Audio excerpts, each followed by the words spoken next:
Hola, ¿qué tal? Bienvenidos a su programa Voces Jurídicas. Hoy contamos con la valiosa presencia de la señora ministra Yasmín Esquivel, que nos va a hablar sobre su libro Mamá, en tu ausencia, ¿quién por mí? Señora ministra, bienvenida. ¿Qué tal? Qué gusto saludarla. Me da mucho gusto saludarle a usted, Luis, al programa de Voces Jurídicas, esta tarde aquí desde la Suprema Corte de Justicia de la Nación. Primero, antes que nada, felicitarla por esta continuidad que va a tener aquí en la Suprema Corte, muy valiosa. Y pues bueno, vamos a arrancar con esta presentación de su libro. Muchísimas gracias. Cuéntenos sobre qué trata su libro, básicamente, algunas líneas en concreto que le gustaría exponer en relación con el mismo. Mamá, en tu ausencia, ¿quién por mí? Es un libro que está basado en una investigación que hice para los estudios de postdoctorado en la Universidad de Salamanca.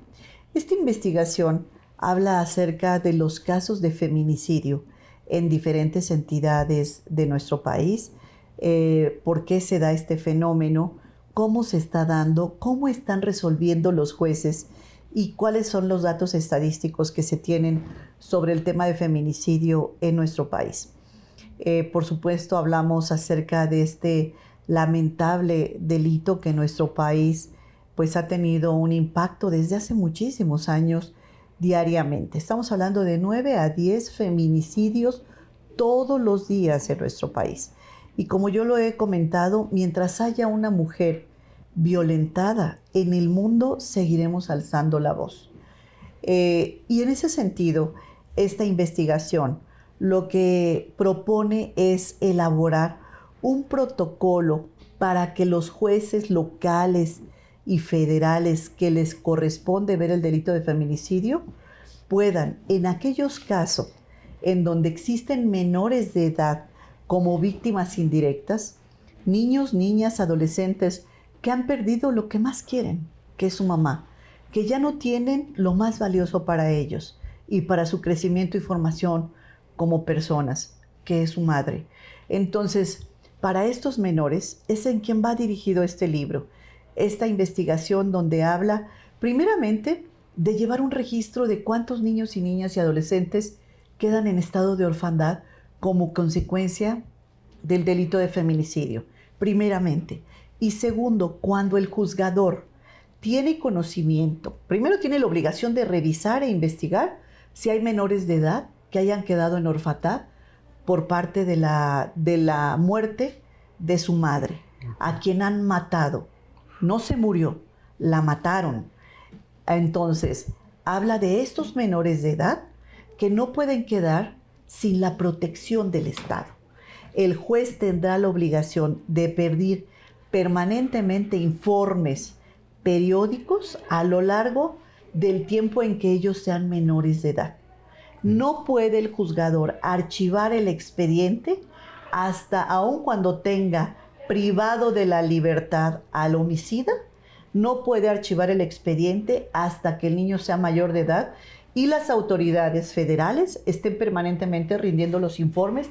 ¿Qué está pasando con la salud de ese niño? ¿Con el estado emocional de ese niño?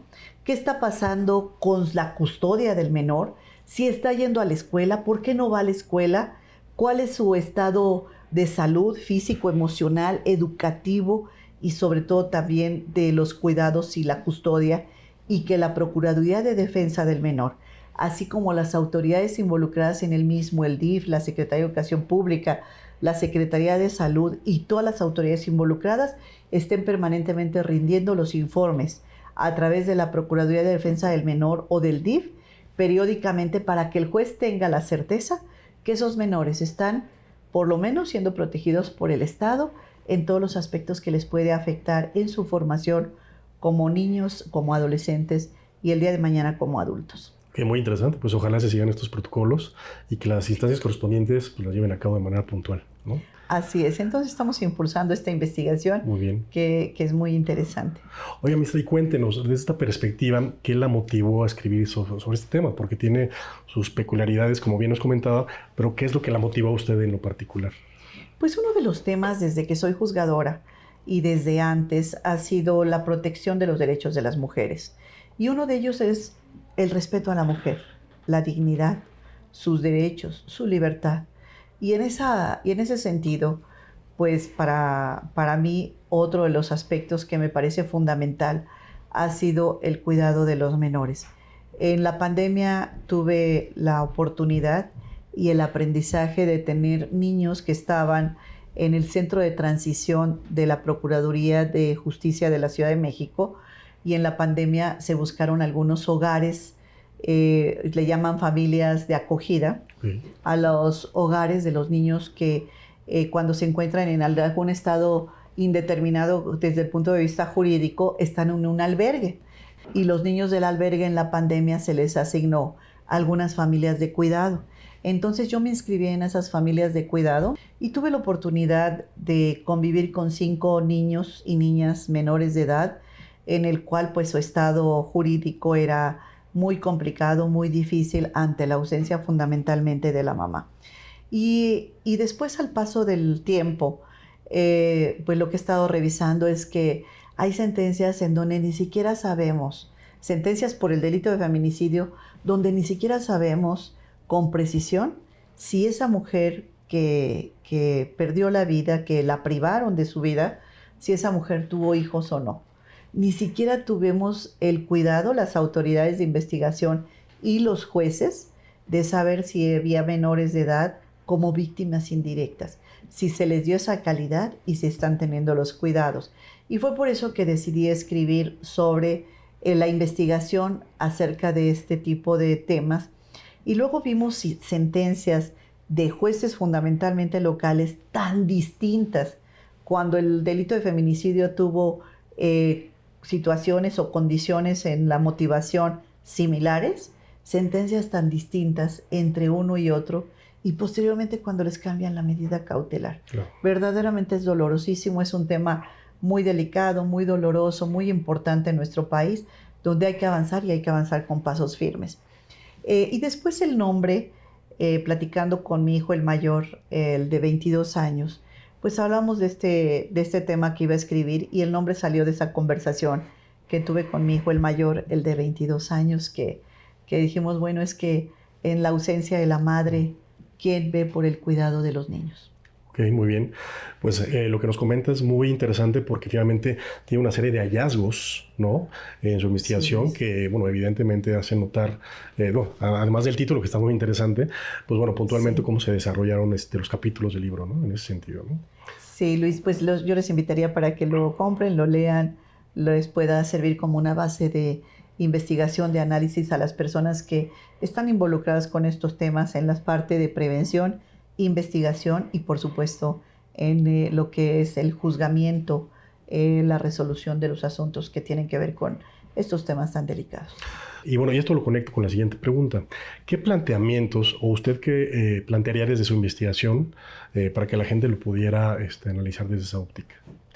Bueno, Luis, es interesante y verlo puntualmente, sobre todo porque tenemos zonas. Otro de los hallazgos fue que están identificadas las zonas donde se da mayormente este tipo de delitos, en qué horarios se dan, en qué zonas, cuál es el mapeo del delito del feminicidio y, bueno, cómo se está atacando por parte de la autoridad. Sería interesante saber todos estos aspectos porque, bueno, sabemos que hay una policía especializada.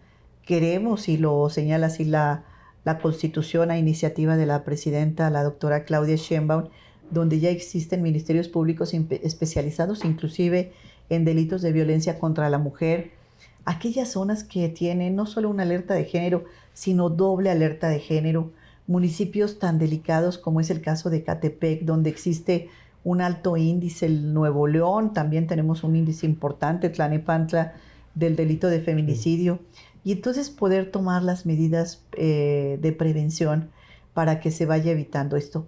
Y otro de los aspectos también interesantes es que estas mujeres que mataron, estas mujeres que fueron silenciadas, alzaron su voz en algún momento, presentaron denuncias por violencia física o violencia psicológica o violencia patrimonial en algún momento previo, en la mayoría de los casos, previo a que fueran violentadas, quitándoles la vida.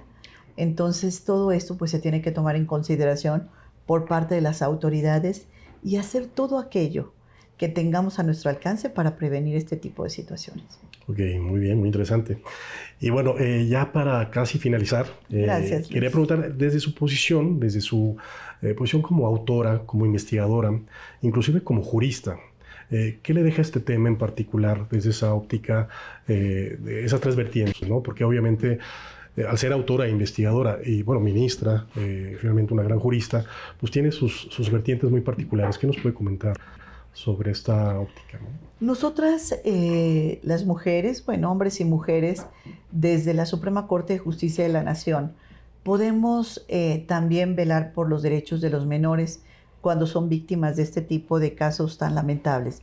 Entonces, ahora que inicia la nueva integración de la Corte, que es una Corte electa democráticamente el próximo 1 de septiembre, Correcto. también, como se verán todos los asuntos en el Pleno, me va a permitir a mí ver también los asuntos en materia penal y en materia civil. Y allí se podrá analizar también las cuestiones cuando en los delitos de feminicidio haya este tipo de víctimas indirectas, que son los menores de edad, que quedan en este estado de indefensión.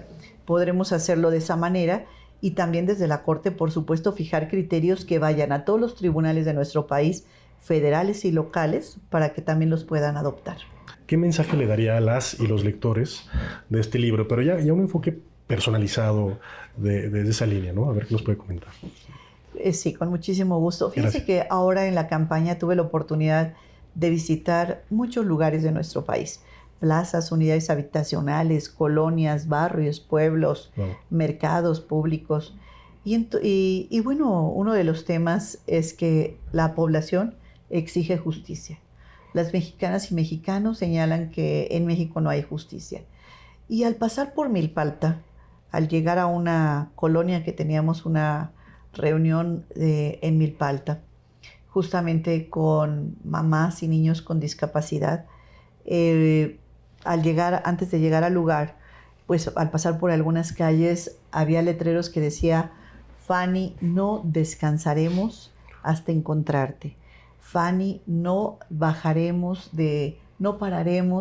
de buscarte hasta que encontremos dónde estás. Y así letreros acerca de una mujer que estaba desaparecida en la delegación de Milpalta, y bardas muy grandes acerca sobre la desaparición de una jovencita de nombre Fanny.